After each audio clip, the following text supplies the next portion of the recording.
नमस्कार, ANB news देख रहे हैं आप और मैं हूं आपके साथ मुस्कान। स्वागत है आप सभी का एएनबी न्यूज के स्पेशल बुलेटिन में। सियासत की नई पारी महाराष्ट्र में इस समय यही देखने को मिल रहा है। महाराष्ट्र की सियासत में अब नया मोड़ आने जा रहा है। सूत्रों के मुताबिक शिंदे गुट और बीजेपी के बीच सरकार बनाने पर मंथन चल रहा है। खबर ये है कि बीजेपी ने 8 कैबिनेट और 5 राज्य मंत्रियों का ऑफर शिंदे गुट को दिया है। सूत्रों के मुताबिक डिप्टी सीएम के लिए एकनाथ शिंदे का नाम रखा गया है। गुलाबराव पाटिल, शंभुराज देसाई, संजय शिरसाट, दीपक केसरकर और उदय सामंत मंत्री बन सकते हैं। एक और जहां शिंदे गुट और बीजेपी के बीच की बैठक में महाविकास अघाड़ी परेशान है, तो वहीं इसी बीच उद्धव ठाकरे और महाविकास अघाड़ी को एक और बड़ा झटका लग सकता है। ताजा जानकारी के मुताबिक शिवसेना के कुल 18 सांसदों में से 14 सांसद ऐसे हैं जो बागी हुए एकनाथ शिंदे के संपर्क में हैं। अगर ऐसा हुआ तो एकनाथ शिंदे का शिवसेना पार्टी और उसके चुनाव चिन्ह पर दावा और ज्यादा मजबूत हो जाएगा। सियासी संकट के बीच महाराष्ट्र के राज्यपाल भगत सिंह कोश्यारी ने भी सख्त रुख अपना लिया है। उन्होंने जून 22 से लेकर 24 तक के सीएम ठाकरे के फैसलों की फाइलें मांगी है। अब शिवसेना सरकार को इस बात की आशंका है कि राज्यपाल फ्लोर टेस्ट के लिए कह सकते हैं। अब जब नंबर गेम में शिवसेना पिछड़ रही है, तो वो उस स्थिति में फ्लोर टेस्ट के खिलाफ सुप्रीम कोर्ट में जा सकती है। और इसी बीच शिवसेना के मुखपत्र सामना में भी मंगलवार को बीजेपी और बागी विधायकों पर निशाना साधा गया है। शिवसेना ने लिखा, दिल्ली में बैठे भाजपाई नेताओं ने महाराष्ट्र को 3 टुकड़ों में बांटने की खतरनाक साजिश रची है। सरकार के पक्ष में खड़े लोगों को ईडी की फांस में फंसाकर आवाज दबाने की कोशिश की जा रही है। महाराष्ट्र के सियासी पटल पर यह खेल कब तक चलेगा? महाराष्ट्र के टुकड़े करने वालों के हम टुकड़े कर देंगे। इधर संजय राउत का ट्वीट भी सामने आया है। ट्विटर हैंडल पर बागी विधायकों का नाम बिना लेते हुए उन्होंने लिखा कि जहालत एक किस्म की मौत है और जाहिल लोग चलती फिरती लाशें हैं। इससे पहले भी संजय राउत ने बागी विधायकों को जिंदा लाश कहकर संबोधित किया था।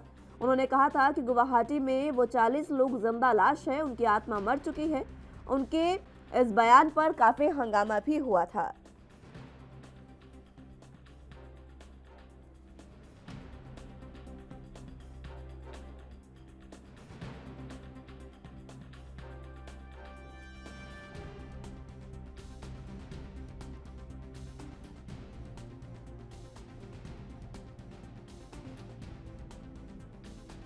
तो महाराष्ट्र में सियासी संकट को सुलझाने के लिए अब फ्लोर टेस्ट ही एकमात्र रास्ता नजर आ रहा है। लेकिन इस बीच भी अब सवाल ये उठता नजर आ रहा है कि आखिर फ्लोर टेस्ट की मांग को लेकर राज्यपाल के पास जाएगा कौन?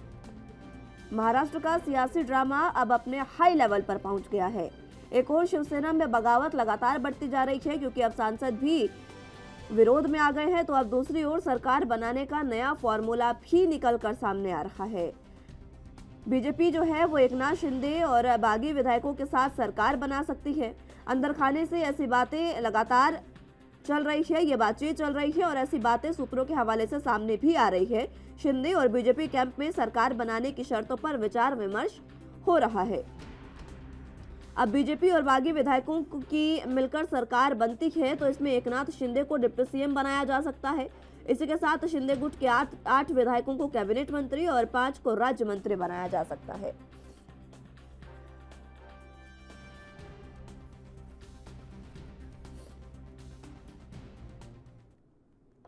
तो महाराष्ट्र की सियासत की इस नई पारी में जो क्रिकेट गेम चल रहा है, उसमें कौन क्लीन बोल्ड होगा और कौन छक्का लगाकर ये पारी जीत लेगा, ये देखने वाली बात होगी। इसी पर चर्चा की शुरुआत कर लेते हैं। तमाम गेस्ट हमारे साथ मौजूद हैं, उनका तारुफ आपसे करवा देते हैं। देवेंद्र प्रमुख जी हमारे साथ, प्रवक्ता बीजेपी से मौजूद हैं। मुन्ना खान जी नेता कांग्रेस से हमारे साथ मौजूद है और विपिन शर्मा जी राजनीतिक विश्लेषक के तौर पर हमारे साथ मौजूद हैं। आप सभी का बहुत स्वागत है एएनबी न्यूज पर। सबसे पहले मैं मुन्ना खान जी आप ही के पास आना चाहूंगी, क्योंकि शिवसेना और महाविकास अघाड़ी सरकार के लिए मुश्किलें अब थमते नजर नहीं आ रही है। कारण ये है कि अभी तक तो विधायक बागी थे, अब सांसदों के भी बागी होने की खबरें सामने आ रही है। 18 सांसद है शिवसेना के पास और 14 सांसद ऐसे हैं जो एकनाथ शिंदे के संपर्क में बताए जा रहे हैं। मैं मुस्कान जी आपका बहुत बहुत धन्यवाद और आपके टीम का भी बहुत बहुत धन्यवाद। आपने ये मुद्दा रखा। और दूसरी जो सबसे बड़ी चीज है मुस्कान जी, कि ये प्लानिंग आज नहीं हुई, ये प्लानिंग 3 साल पहले जब महाविकास अघाड़ी की सरकार बनी थी तो ये प्लानिंग तब से चल रही थी और ये बीजेपी की मंशा अब जब जाहिर हुई है, लेकिन ये प्लान जो है ये 3 साल पहले से चल रहा है, जो किस तरह से महाराष्ट्र के अंदर इस सरकार को तोड़ा जाए, जो कि बहुत अच्छा महाविकास अघाड़ी सरकार जो थी वो विकास के नाम पे बहुत अच्छा वर्क कर रही थी, बहुत अच्छा काम कर रही थी। महाराष्ट्र के अंदर जितने भी काम थे, समस्याएं थी, वो निपटारा हो रहा था। मैं दूसरी चीज मुस्कान जी ये कह रहा हूं कि जिस आसाम में ये अभी रुके हैं, वो आसाम में इतनी हालत खराब है बाढ़ की वजह से, इतने लोग पीड़ित है, 1600 गांव डूबे हुए, 213 लोगों की जान गई है और वहां पे एक एक विधायक पे 56 लाख रुपए खर्च हो रहे हैं। तो मैं समझता हूँ ये सरकारी पैसे का भी कहीं न कहीं दुरुपयोग है। इस पे सरकार को संज्ञान लेना चाहिए, न्यायालय को संज्ञान लेना चाहिए। लेकिन आज ये यथास्थिति है कि सरकार के खिलाफ कोई भी बोलने को तैयार नहीं है। मतलब सरकार इस हिसाब से सीबीआई, ईडी डर दिखा करके जो महाराष्ट्र के अंदर जो ये भूचाल आया है, ये कोई मुद्दा हिंदुत्व का नहीं है, ये मुद्दा कोई शिवसेना का नहीं है। ये सबसे बड़ा मुद्दा है कि सरकार का भय किस तरीके से 35-36 विधायकों पे डाला गया। और आपको अभी पता होगा जैसे संजय राउत जी को आज ही वो ईडी ने बुलाया है समन के लिए, तो मैं कहता हूं ये संयोग नहीं हो सकता, ये प्रयोग है। जिस तरीके से 8 साल से बीजेपी की सरकार है और पूरे हिंदुस्तान के अंदर जितने भी राज्य है, कोई भी राज्य अमन और चैन से नहीं रह रहा, कहीं न कहीं किसी को बाधा दी जा रही है, चाहे वो ईडी का समन हो, सीबीआई का समन हो, किसी तरीके से ये सरकारी जो संस्था है उसका दुरुपयोग ये सरकार कर रही है। तो मैं ये पूछना चाहता हूं कि जो अभी जो ईडी और सीबीआई के जो नोटिस आ रहे हैं, तो ये क्या जब बीजेपी में शामिल हो जाएंगे तो क्या इनसे फिर दोबारा से ईडी और सीबीआई के समन जाएंगे? मैं ये पूछना चाहता हूं। और क्या कि अभी अब तक जो 5420 केस 8 साल के अंदर बीजेपी के द्वारा जो रजिस्टर हुए, क्या उसमें एक भी बीजेपी नेता का नाम है? 10 साल तक शासन करने के बाद कांग्रेस के टाइम में मात्र 112 केस दायर हुए थे ईडी के द्वारा, और अभी जो बीजेपी की सरकार है 8 साल के अंदर 5420 केस है, जिसमें एक भी बीजेपी के नेता नहीं है। तो मैं ये सवाल पूछना चाहता हूं कि बीजेपी का एक भी नेता का नाम क्यों नहीं है? क्या व्यापक घोटाला इससे बचा हुआ है या क्या व्यापक घोटाला जग जाहिर नहीं है? तो मैं कहता हूं कि शिवराज सिंह के पास ईडी का समन कब जाएगा और आपके मुख्यमंत्री मध्य प्रदेश के शिवराज सिंह जी ठीक है मुन्ना खान जी, मेरी रिक्वेस्ट रहेगी आपसे, ठीक है मेरी रिक्वेस्ट रहेगी आपसे और आप सभी से, ये हिंदू मुसलमान या फिर ईडी वाले मसले पर ना जाए। महाराष्ट्र की बात है तो महाराष्ट्र पर ही बात करेंगे, डिबेट को घुमाने की कोशिश मत करिए।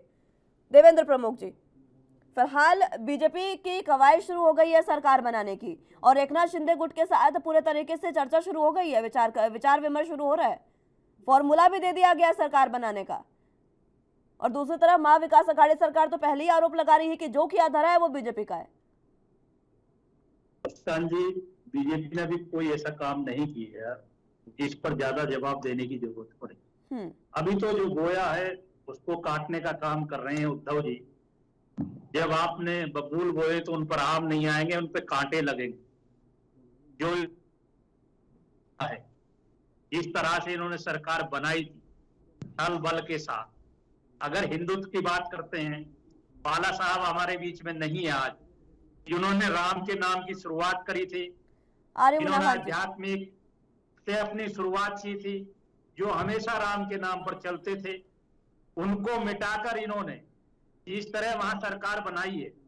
आज जो एकनाथ शिंदे को करना पड़ा या शिवसेना के जो 14 एमपी जिनकी आप बात कर रहे हैं या जो विधायक हैं वो जो चर्चा कर रहे हैं, उन्हें कहीं से भारतीय जनता पार्टी ने कोई बात ही नहीं की। वो तो उनका अपना दर्द था, उन्हें पता है कि हम 2.5 वर्ष बाद फिर जब आएंगे तो हम वहां करेंगे क्या, वहां लोगों के बीच में जाएंगे कैसे। उनकी बात ये समझ में आई है और ये बात सरकार गिराने की नहीं है, ये स्वाभिमान की लड़ाई है, महाराष्ट्र के स्वाभिमान की लड़ाई है, ये बाला साहब के स्वाभिमान की लड़ाई है, जिसको उनके पुत्र ने मिटाने का काम किया है।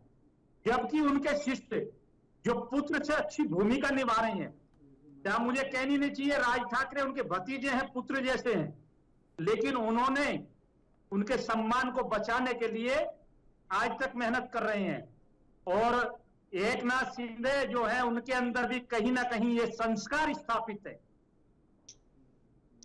गुरु की विरासत को बचाने के लिए गुरु कभी कभार पिता से भी बड़ा होता है, क्योंकि गुरु की जो शिक्षा है वो भी बहुत मायने रखती है, वो पिता से कम नहीं होती।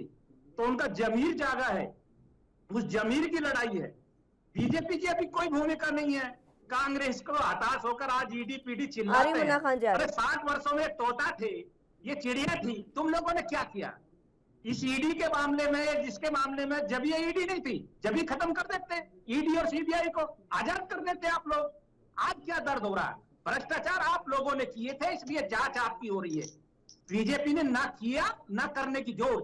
बीजेपी के माननीय प्रधानमंत्री आज तक उठाकर देख लिए, 15 साल गुजरात के मुख्यमंत्री और 5 साल से देश के प्रधानमंत्री, जितनी तुम चाहते थे करा लेना चाहते। मुन्ना खान जी आ रही हूँ, स्टार्टिंग कमेंट हो जाने दीजिए, बीच बीच में मत टोकिएगा, स्टार्टिंग कमेंट होने दीजिए, फिर आ रही हूँ। अपने कर्मों को, अरे शिवसेना को दर्शन, तुमने तो खोरा है। सरकार गिर रही है, वो अपनी लड़ाई लड़ रहे हैं, अपने अस्तित्व को बचा रहे हैं। तुम कहां से भैया टांग अड़ा रहे हो? तुम इतने सेवक बन रहे हो महाराष्ट्र की राजनीति में। क्या नहीं हुआ महाराष्ट्र में? महाराष्ट्र में क्या नहीं हुआ? महाराष्ट्र तो क्राइम की जड़ है। महाराष्ट्र ने तो इस देश को आतंकवाद दिया, कहीं ना कहीं से सपोर्ट मिली है। ऐसे ऐसे लोग महाराष्ट्र में बैठकर राजनीति कर रहे हैं जो किसी को भी गाली देते थे। ठीक है देवेंद्र प्रमुख जी, आ रहे हो एक बार फिर से आपके पास, आ रहे हो, ठीक है, आ रहे हो एक बार फिर से आपके पास। विपिन शर्मा जी, जिस तरीके से महाराष्ट्र में ये तमाम राजनीति चल रही है, एक तरफ तो महाविकास अघाड़ी सरकार जो है वो पूरे तरीके से घिर चुकी है, फ्लो टेस्ट की मांग की जा रही है, क्योंकि राज्यपाल जो है उन्होंने अब उद्धव ठाकरे के पिछले कुछ दिनों के जो फैसले लिए हैं उनकी एक लिस्ट मंगाई है, फाइल तैयार की है, और हो सकता है कि अब फ्लो टेस्ट की बात आ जाए। और ये फ्लो टेस्ट की बात ऐसे समय में आ रही है जब जो सांसद है वो भी शिंदे गुट के पास चले गए हैं। क्या पूरा समीकरण देख रहे हैं इस समय? मुस्कान जी, कई बातें हैं जो समझनी पड़ेंगी, और दर्शकों की जानकारी के लिए पहले तो ये मैं बोलना चाहूंगा कि जो फाइलें मंगवाई हैं उसमें ऐसा आशंकाएं जताई जा रही हैं कि वो जल्दबाजी में फाइलों को पास करा गया है, या उन पे हस्ताक्षर करे गए हैं, या उनको मंजूरी दी गई है। तो उसकी ऑडिट के लिए जो राज्यपाल है उनके पास पूरी पावर होती है, तो वो उसको ऑडिट करना चाहते हैं। तो इसमें किसी को आपत्ति होनी नहीं चाहिए कि जल्दबाजी में अगर फैसले हैं, और सबसे बड़ी बात है कि अगर बहुमत नहीं है सरकार के पास, उसके बाद ये जल्दबाजी में फैसले लिए जा रहे हैं, मंजूरी दी जा रही है, या आप कोई ऐसे प्रस्ताव जो हैं जो आज इतने समय 2.5 साल में नहीं दिए, लेकिन एकाएक उनपे अगर उनपे आप उसको हस्ताक्षर कर रहे हैं, तो क्या कारण है? पहली बात। दूसरी बात, कुछ बातें समझनी पड़ेंगी कि डे 1 से ये अनुमान लगाया जा रहा था कि महाविकास सरकार का, महाविकास दल का जब गठन हुआ तो कि ये ज्यादा दिन नहीं चलेगी, लेकिन बहरहाल 2.5 साल इन्होंने अपना कार्यभार करा, और उसमें वो अलग बात है कि कई दिक्कतें आई, क्योंकि ये आशंकाएं जताई जा रही थी कि अलग विचारधाराएं की जो राजनीतिक दल अगर सत्ता पे काबिज होने के लिए एक हुए हैं, तो कैसे ये सरकार चला पाएंगे। और अब वही बात हुई है कि अब यहां पर दरारें बिल्कुल सामने साफ दिखाई दे रही है कि ऑल इज नॉट वेल। और सबसे बड़ी बात है, ये कांग्रेस में बगावत नहीं हुई है, ना एनसीपी में हुई है, शिवसेना में हुई है, जिनका ये गढ़ माना जाता है मुंबई, महाराष्ट्र। तो महाराष्ट्र का जो महासंग्राम इस समय जग जाहिर है, सबके सामने है, तो ये बहुत चिंता का विषय है। और कोई दूध पीता बच्चा नहीं है ये विधायक है, जो ये भली भांति समझते हैं कि क्या कारण है। और उनको भी अपनी आवाम को, जिन्होंने उनपे भरोसा जताया था, जो विधायक है शिवसेना के, जो बागी हो गए हैं, गुवाहाटी में इस समय डेरा लगा के बैठे हैं, तो उन्होंने भी जस्टिफाई करा कि क्या कारण है कि उन्होंने अपने नाते तोड़ लिए उद्धव ठाकरे से, और क्यों वो बार बार बात कर रहे हैं कि महाविकास सरकार आघाड़ी से अपना नाता तोड़े शिवसेना। उसका उन्होंने जो दलील दी, जो कारण बताया, वो बोला हिंदुत्व के एजेंडा से शिवसेना अलग जा रही है, अलग राह पे जा रही है।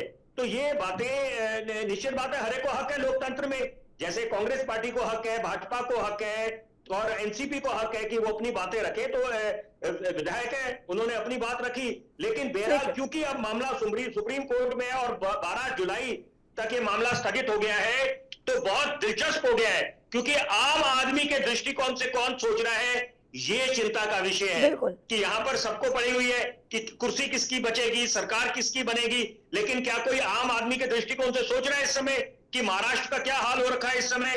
बेशुमार मुद्दे हैं और खास तौर पे कोरोना काल के बाद जो सदी की सबसे बड़ी महामारी थी, और कोरोना ने तो अभी भी कोरोना का कहर चल रहा है इस समय। कोई ये नहीं है कि स्थिति संभली है, वो अलग बात है, लेकिन खतरा अभी भी सर पे मंडरा रहा है, क्योंकि यहाँ पर कई लोग कोरोना से संक्रमित हैं पूरे देश में।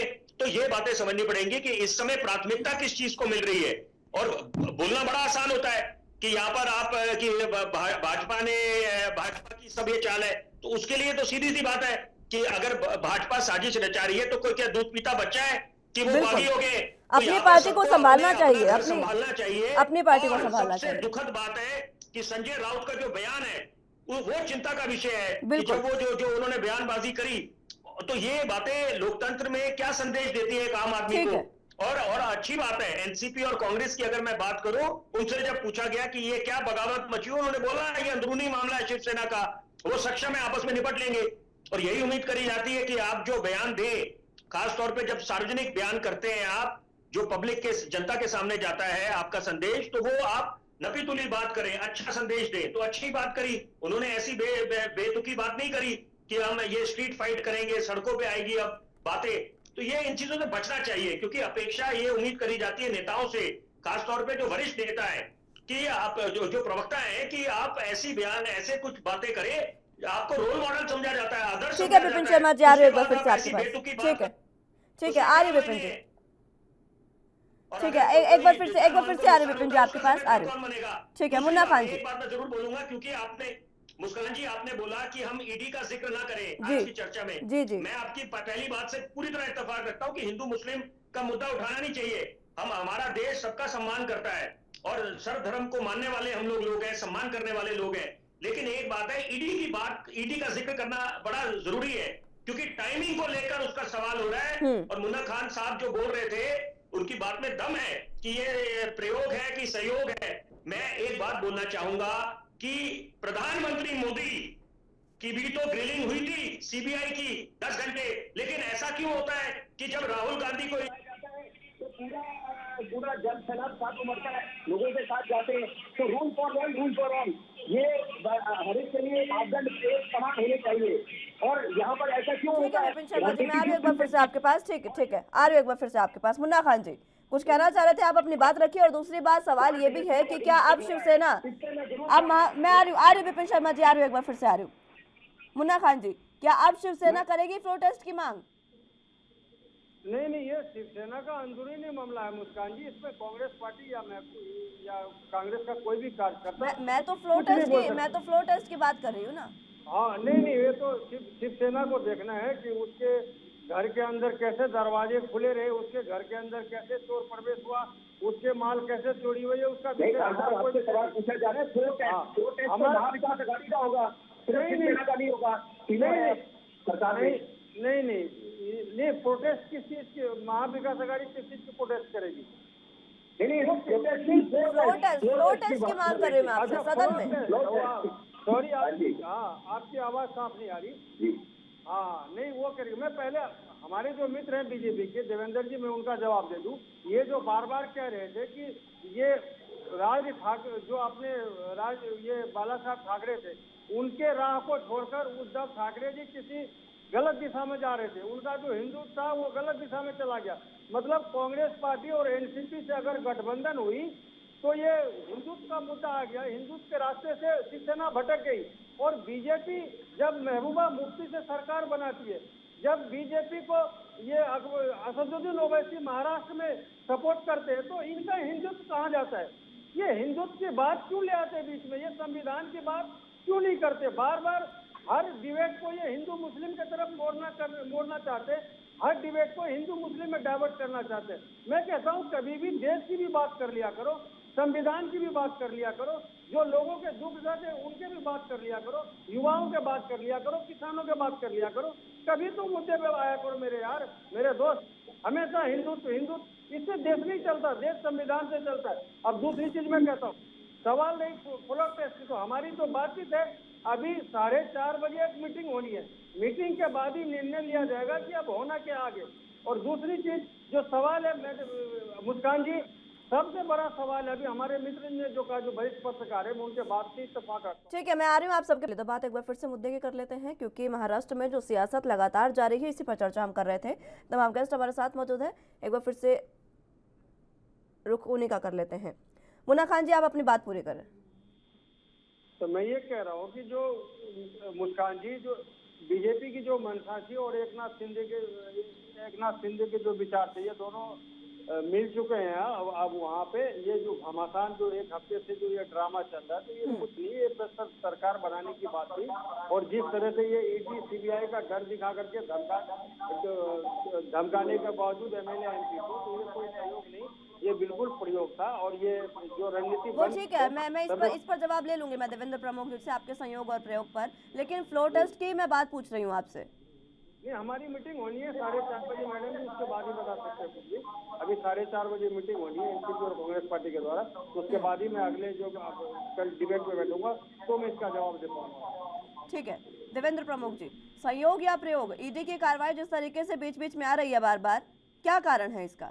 और ये पहली बार नहीं है, इससे पहले भी शिवसेना के एक बड़े नेता पर, पूर्व मंत्री भी थे, उन पर भी इसी बीच कार्रवाई हुई है अभी अभी।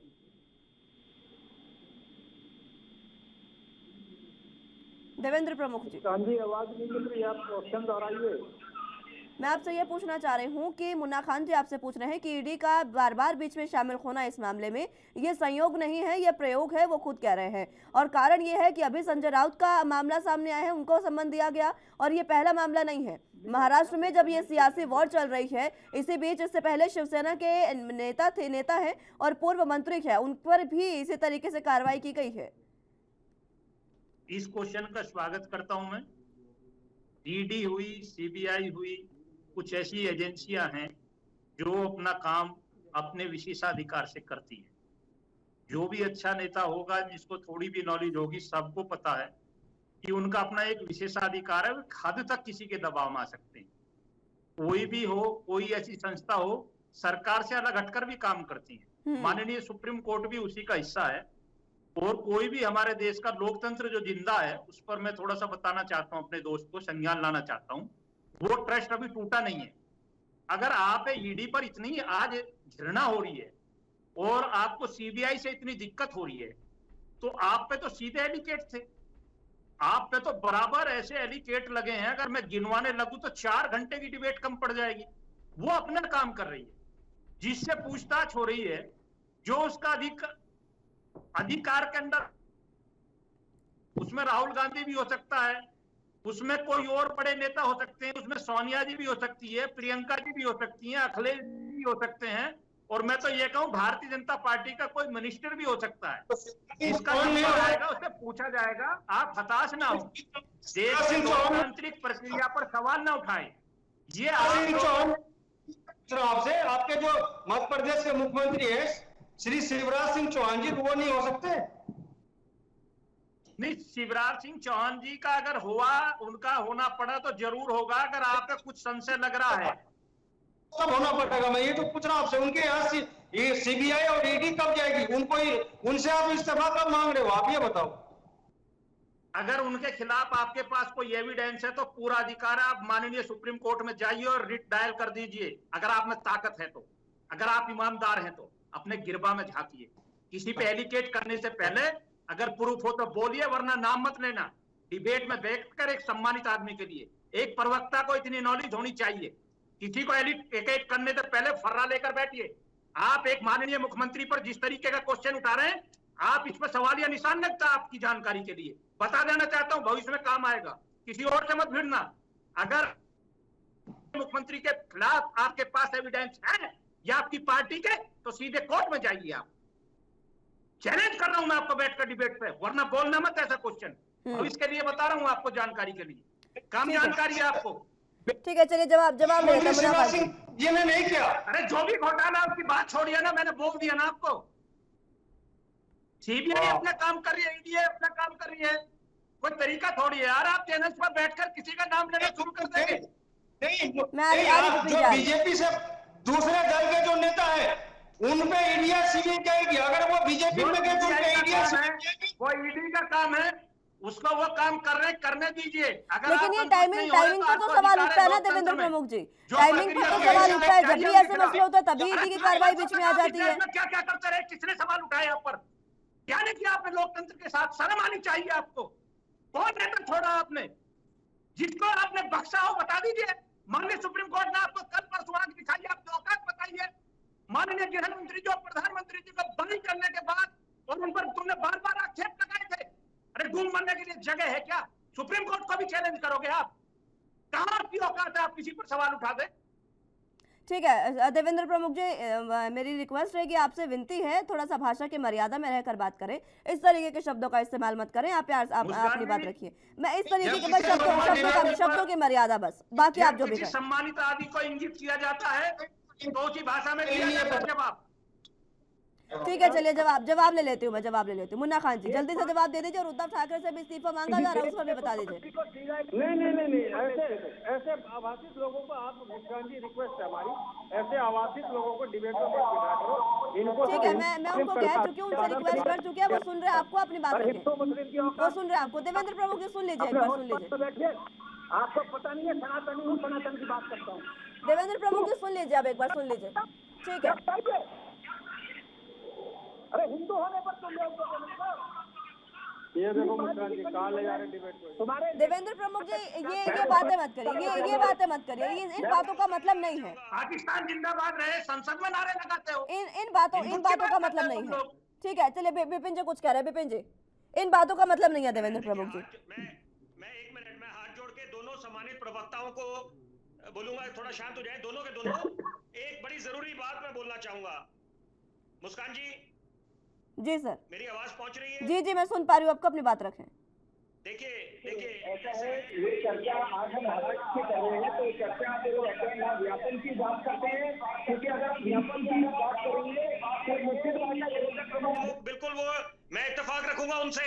वो बिल्कुल ठीक कह रहे हैं कि जब हमारी एपेक्स कोर्ट ने, माननीय सर्वोच्च न्यायालय ने फटकार लगाई, बोला कि ये क्या हो रहा था गुजरात में यहाँ पर, और क्लीन चिट मिल चुकी थी पहले ही नरेंद्र मोदी को, माननीय प्रधानमंत्री को।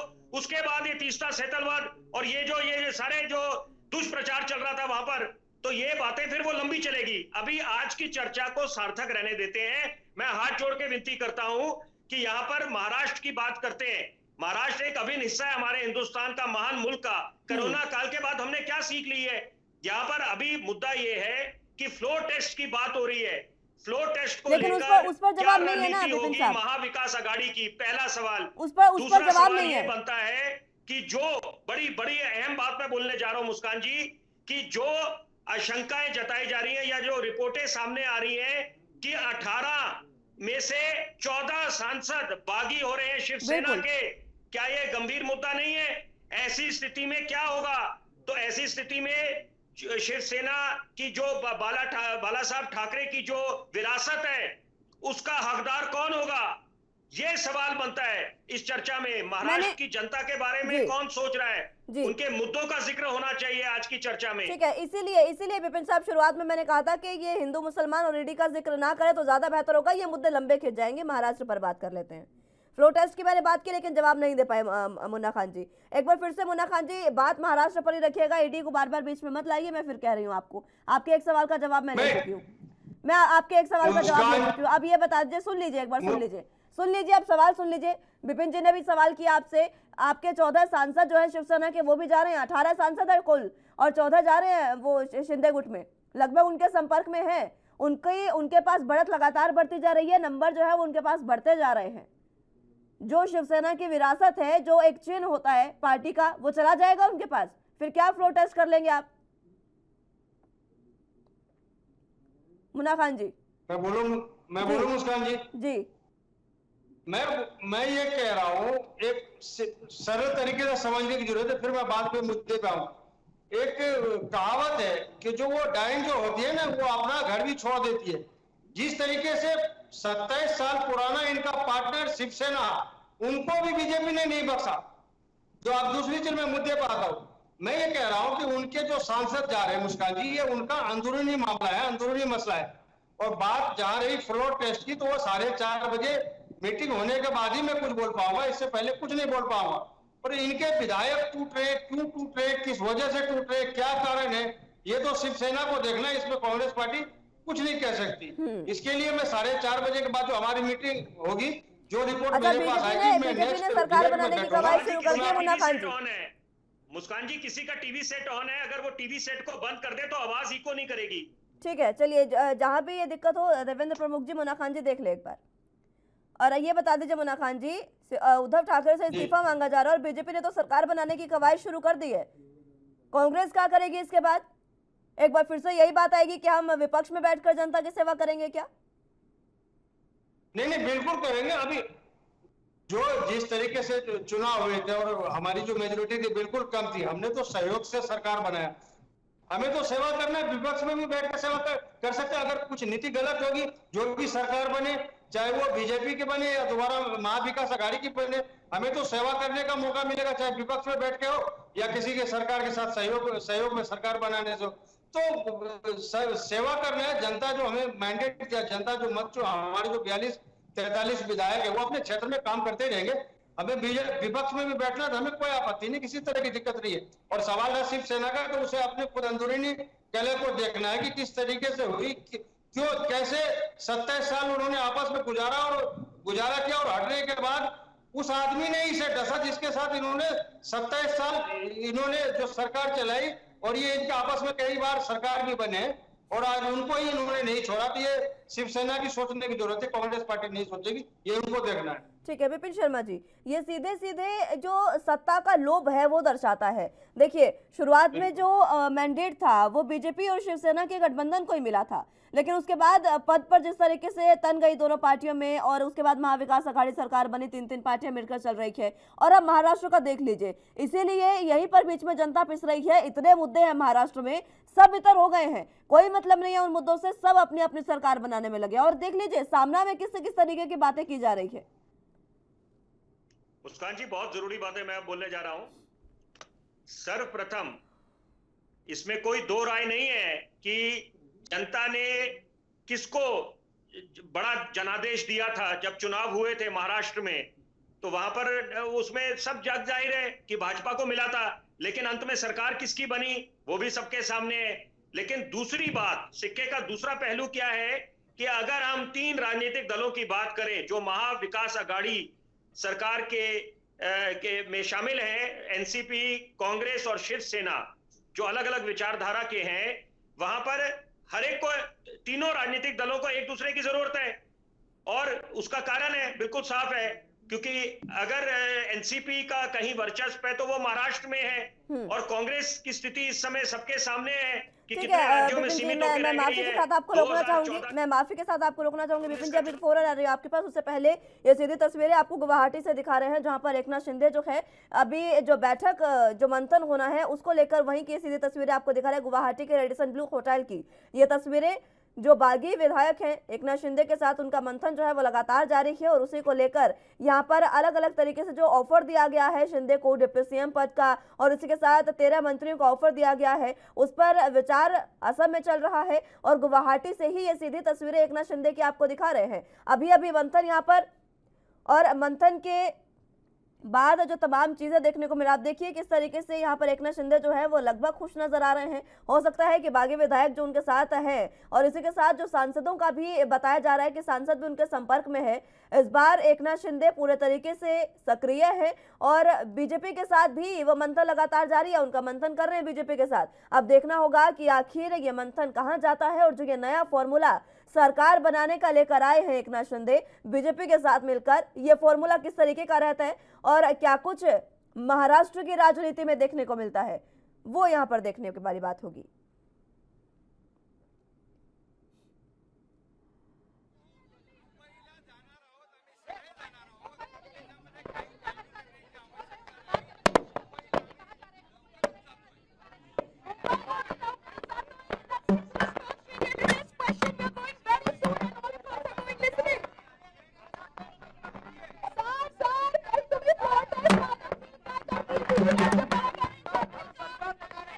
तो महाराष्ट्र में लगातार जारी है और आप देख सकते हैं एकनाथ शिंदे हालांकि कुछ दूरी उन्होंने मीडिया से बनाई है, बातचीत वो यहाँ पर खुलकर नहीं करना चाह रहे हैं क्योंकि क्या महाराष्ट्र की राजनीति में होगा वो देखने वाली बात होगी। ये सीधी तस्वीरें फिलहाल आपको गुवाहाटी से दिखा रहे हैं। एकनाथ शिंदे यहाँ पर हाल ही में बैठक हुई है, 1 बजे की जो बैठक थी बागी विधायकों के साथ वो हुई है और उसके बाद की ये तस्वीरें हैं गुवाहाटी से रेडिसन ब्लू होटल से। यहाँ पर बागी विधायकों के साथ बैठक हुई और उसके बाद एकनाथ शिंदे जो है वो यहाँ पर मौजूद हैं। बहुत दूर से वो कुछ कहना चाह रहे हैं लेकिन आवाज़ उनके साथ नहीं आ पा रही है क्योंकि कारण ये है कि लगभग बहुत दूरी वो मीडिया से बनाए हुए हैं और जिस तरीके से ये दूरी बनाए हुए हैं ये देखा जा सकता है कि ये शिंदे सेना जो है इस समय। चलिए, एकनाथ शिंदे कह रहे हैं कि प्रवक्ता है उनके दीपक, वो आगे की जानकारी देंगे। अब देखना होगा कि क्या कुछ ये जानकारी मिलती है। आपके टीवी स्क्रीन पर आपको दिखा रहे हैं बाला साहब के बताए हुए रास्ते पर चल रहे हैं। एकनाथ शिंदे ये कह रहे हैं जल्द से जल्द मुंबई जाएंगे। मुंबई जाने का भी ऐलान कर दिया एकनाथ शिंदे ने। अब मुंबई जाने के बाद क्या होगा वो देखने वाली बात होगी। हालांकि एक और बड़ा बयान दिया एकनाथ शिंदे ने, वो कह रहे हैं कि हम लोग अभी भी शिवसेना में ही है, ये उन्होंने बात कही। अब देखना होगा कि शिवसेना में ही होने की बात उन्होंने कह दी है तो आगे क्या कुछ होगा। इसी के साथ शिवसेना नेता भी हैं और इसी के साथ विधायक भी हैं और अब प्रवक्ता बना दिए गए हैं एकनाथ शिंदे की ओर से दीपक केसरकर। वो जानकारी देंगे, वो क्या कुछ कहेंगे वो भी देखने वाली बात होगी। इससे पहले एकनाथ शिंदे ने ये बड़ा बयान दिया और कहा कि हम अभी भी शिवसेना में ही हैं। वो ये कह रहे हैं कि जल्द ही हम मुंबई जाएंगे। हालांकि ये भी बात सामने आ रही है कि अगर एकनाथ शिंदे अपने बागी विधायकों के साथ मुंबई जाते हैं तो एकनाथ शिंदे का जो ये गठबंधन है, जो ये एकजुटता है, ये टूटने के कगार पर आ सकती है क्योंकि वहां पर बैठे राजनीति के चाणक्य शरद पवार सीनियर नेता हैं और बाकी उद्धव ठाकरे हैं, संजय राउत है, वो भी इन विधायकों से मिलकर अलग तरीके से बातचीत करेंगे। लेकिन फिलहाल एकनाथ शिंदे ने यह बयान दे दिया है कि वो जल्द ही मुंबई जाएंगे। अब देखना होगा कि मुंबई जाकर क्या वहां पर चीजें देखने को मिलेगी। हालांकि एकनाथ शिंदे ने यह भी कहा कि उनके प्रवक्ता जो बना दिए गए हैं दीपक केसरकर, वो जानकारी देंगे। विधायक है शिवसेना के, वो क्या कुछ कहते हैं ये भी जानना अहम होगा और किस तरीके से जो बैठक यहाँ पर हुई है बागी विधायकों की उसको लेकर क्या कुछ जानकारी मिल पाती है ये देखने वाली बात होगी। और काफी अहम यह है कि इस बार महाराष्ट्र की राजनीति में क्या देखने को मिलता है। तो ये सीधी तस्वीरें आपको दिखा रहे हैं गुवाहाटी से। एकनाथ शिंदे अपने बागी विधायकों के साथ यहाँ पर मौजूद हैं होटल रेडिसन ब्लू में। हालांकि अंदर जाने की अनुमति नहीं है, यहाँ पर गेट पर एकनाथ शिंदे हैं और वहीं से कोशिश की जा रही है उनसे बात करने की। अब देखना होगा कि वो बात करते हैं और क्या कुछ जानकारी देते हैं। फिलहाल उन्होंने ये बड़ा बयान दिया और कहा है कि हम जल्द ही मुंबई जाएंगे और इसी के साथ उन्होंने कहा कि हम अभी भी शिवसेना में ही हैं, शिवसेना से अलग नहीं है। ये एकनाथ शिंदे की ओर से बयान दिया गया है। तो ये सीधी तस्वीरें आपको दिखा रहे हैं रेडिसन ब्लू होटल गुवाहाटी से, जहां पर तमाम बागी विधायकों को रखा गया है। यहां पर आप ये समझिए कि एक तरीके से बागी विधायकों की एक टीम जो है और इसी के साथ एकनाथ शिंदे यहां पर मौजूद हैं। चलिए, शिंदे ये भी कह रहे हैं कि हिंदुत्व की बात है इसलिए हम आगे लेकर जा रहे हैं इस बात को और इसीलिए बाला साहेब ठाकरे के विचारों को आगे लेकर जा रहे हैं और उन्हीं के नक्शे कदम पर चल रहे हैं। हालांकि बात उन्होंने पूरी नहीं की है लेकिन बहुत सी बातें ये उन्होंने बता दी है कि इस बार अभी भी एकनाथ शिंदे जो है वो शिवसेना में ही है, शिवसेना से अलग नहीं है। चर्चा की शुरुआत एक बार फिर से कर लेते हैं। तमाम गेस्ट हमारे साथ मौजूद हैं। विपिन शर्मा जी, एकनाथ शिंदे के बयान पर भी आपकी प्रतिक्रिया चाहूंगी। शिंदे साहब कह रहे हैं कि हम अभी भी शिवसेना में ही हैं, शिवसेना से दूर नहीं है और जल्दी मुंबई आने का भी ऐलान कर दिया उन्होंने। देखिए, राजनीति में कोई भी संभावना को आप नकार नहीं सकते। बहुत जरूरी बात मैं बोलूंगा अब कि उद्धव ठाकरे साहब ये बात बार बार बोलते हैं कि उन्होंने 2-3 बारी कोशिश करी कि वो मुख्यमंत्री पद से इस्तीफा दे दें, लेकिन शरद पवार साहब ने उनको रोका और उनको बोला आप मुख्यमंत्री बने रहें।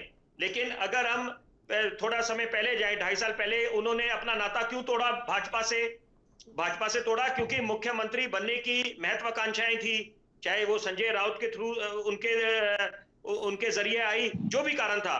तो वो कारण था कि वो खुद मुख्यमंत्री बनना चाहते थे, चाहे और रोटेशनल सीएम की भी बात नहीं हुई, वो सीधा मुख्यमंत्री के लिए उन्होंने दावा करा और मुख्यमंत्री रहे, वो बन गए। तो ये बातें समझनी पड़ेगी कि कथनी और करनी में कितना फर्क है।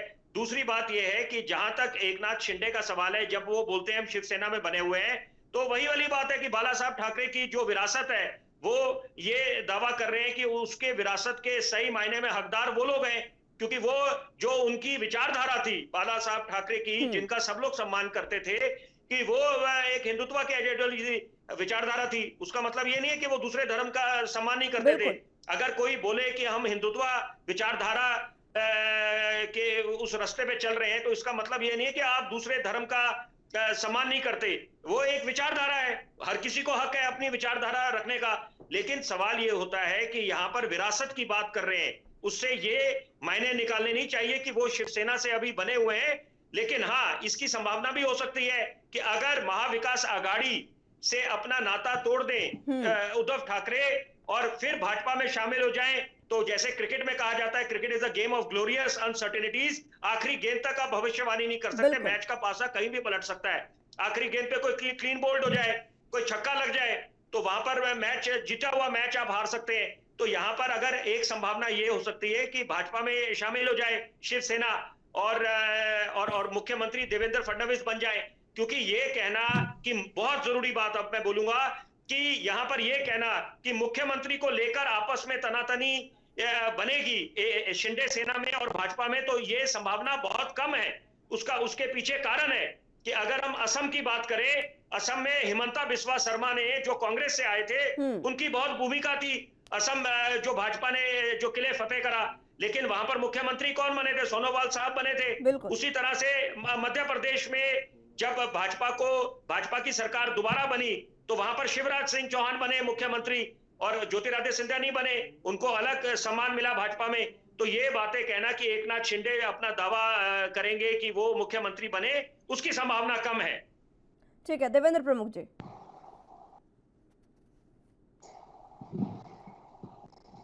देवेंद्र जी, आवाज मिल पा रही है आपको?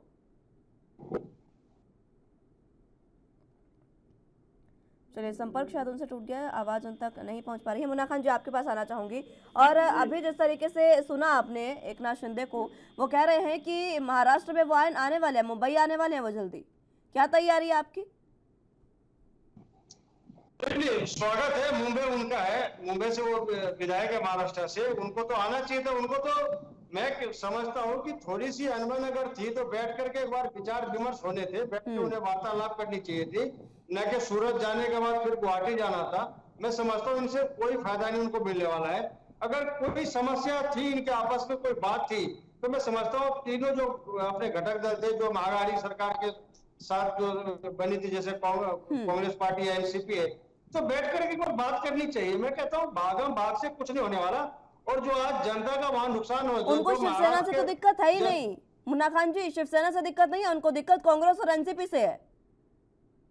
नहीं तो मैं यही तो कह रहा हूँ मुस्कान, एक बार मित्र हमारे कह रहे हैं, मैं कह रहा हूँ मुस्कान जी, एक बार बैठ के बात हो सकती थी। अगर शिवसेना से दिक्कत नहीं है, तो आज वो क्यों शिवसेना को इस कटघरे में लाके खड़ा किया? वो तो कह रहे हैं कि वो शिवसेना के पास वापस आ जाएंगे, आप छोड़ दीजिए गठबंधन। वो कह रहे हैं कि कांग्रेस एनसीपी को छोड़ दीजिए, हम शिवसेना के साथ हैं। उन्होंने तो अभी भी यही कहा कि हम शिवसेना के साथ हैं।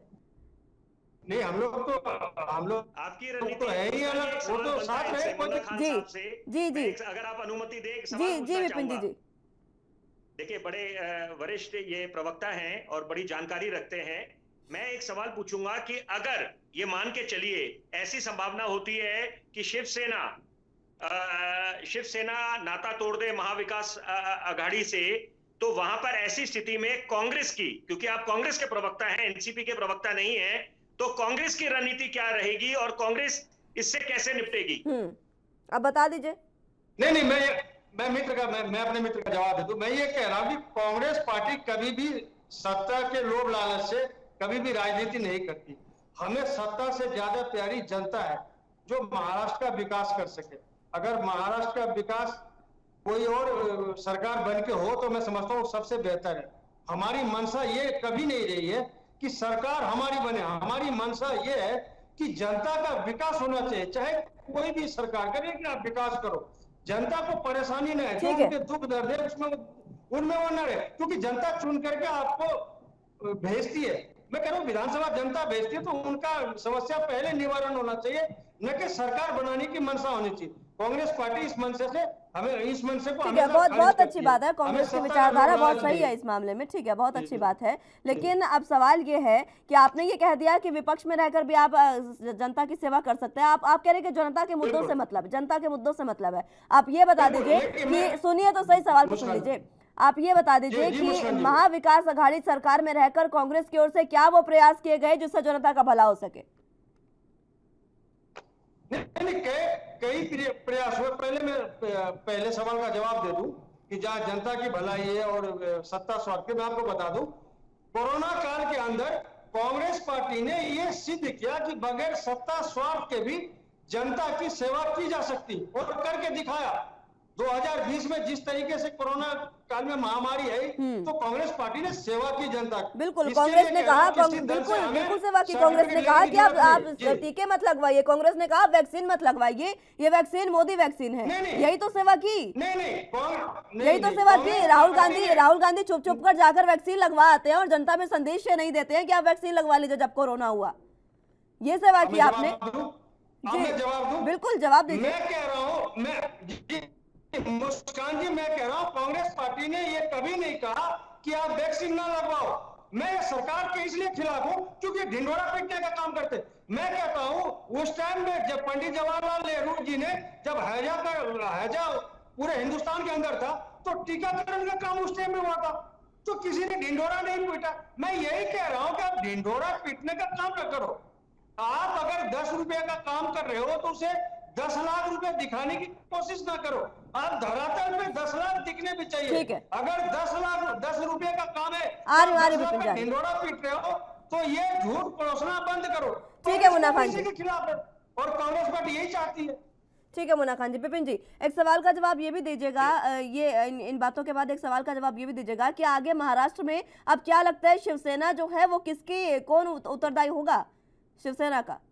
बहुत बहुत उम्दा सवाल आपने पूछा है मुस्कान जी, और इसका उत्तर ये है कि तीनों जो घटक दल हैं, एनसीपी, कांग्रेस और शिवसेना, अगर ऐसी जो जिसकी संभावना बड़ी प्रबल लग रही है इस समय कि सरकार नहीं टिकने वाली, सरकार नहीं रहेगी तो महाविकास आघाड़ी की, तो यहां पर ऐसी स्थिति में सबसे ज्यादा नुकसान शिवसेना का होगा, क्योंकि वर्चस्व की, अगर हम वर्चस्व की बात करें, वजूद की बात करें, तो वहां पर सबसे ज्यादा एनसीपी और कांग्रेस का वो नुकसान नहीं होगा, वो विपक्ष में बैठ जाएंगे। लेकिन सही मायने में जो गढ़ है वो शिवसेना का है महाराष्ट्र।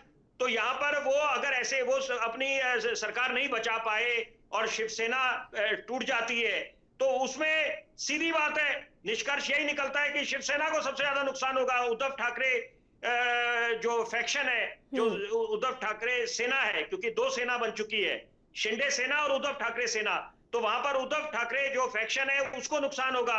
वर्चस्व की बात है, वजूद की है बात, और दूसरी बात है जो टीके को लेकर बात हुई है, यहां पर यह समझना पड़ेगा कि ताली थाली जब आई थी, महाराष्ट्र का अपना योगदान है, उसमें कोई दो राय नहीं है। महाराष्ट्र ने स्थिति निपटने के लिए हर एक राज्य ने अपने अपने प्रयास करे कि कैसे वहां की आवाम को बचाया जाए, निजात दिला दी जाए कोरोना से, जो भी बन पाया, राशन पहुंचाने का काम, और ताली थाली बजाने को लेकर जो वाद विवाद खड़ा हुआ, ताली थाली तो उन महान कोरोना योद्धाओं के सम्मान में बोला गया था, न कि सरकार के सम्मान में। तो ये बातें समझनी पड़ेंगी। अभी बहरहाल मुद्दा ये है कि महाराष्ट्र की जनता क्या चाहती है, उन मुद्दों पे ध्यान केंद्रित होना चाहिए, प्राथमिकता उनको मिलनी चाहिए।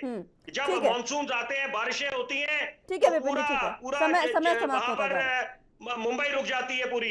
ठीक है, निकासी की समस्या का समाधान आज तक नहीं मिल पाया है। बिल्कुल पानी ठीक है, समय समाप्त होता जा रहा है विपिन जी। मुन्ना खान जी, बाकी बातें एक बार छोड़ दीजिए, समय समाप्त होता जा रहा है। एक आखिरी सवाल मेरा आपसे ये है कि अगर शिवसेना बीजेपी के पास जाती है तो कांग्रेस का क्या कुछ रुख होगा? कांग्रेस कैसे बचाएगी? कुछ तो कोशिश करेंगे या जाने देंगे अपने हाथ से सत्ता? नहीं, ये शिवसेना का अंदरूनी मसला है मुस्कान जी, इसमें मैं तो कांग्रेस का पूछ रही हूँ, कांग्रेस क्या करेगी? कांग्रेस पार्टी, मैं कह रहा हूं विपक्ष में बैठेगी कांग्रेस। मैं कह रहा हूं बार बार कि कांग्रेस पार्टी कभी भी जोर और तोड़ की राजनीति नहीं करती। ठीक है, समय समाप्त हो गया। बहुत बहुत शुक्रिया आप सभी का हमारे साथ जुड़ने के लिए और तमाम अहम चर्चा हमारे साथ करने के लिए। लेकिन जिस तरीके से महाराष्ट्र में लगातार सियासत नए फेरबदल देखने को मिल रहे हैं, सियासत में अलग अलग तरीके से यहाँ पर बदलाव देखने को मिल रहे हैं। अब ये देखना होगा कि महाराष्ट्र की सियासत का ऊंट आखिर किस कड़ पर बैठेगा। फिलहाल के लिए मेरे साथ बस इतना ही। तमाम अहम खबरों के लिए आप देखते रहे एनबी न्यूज़।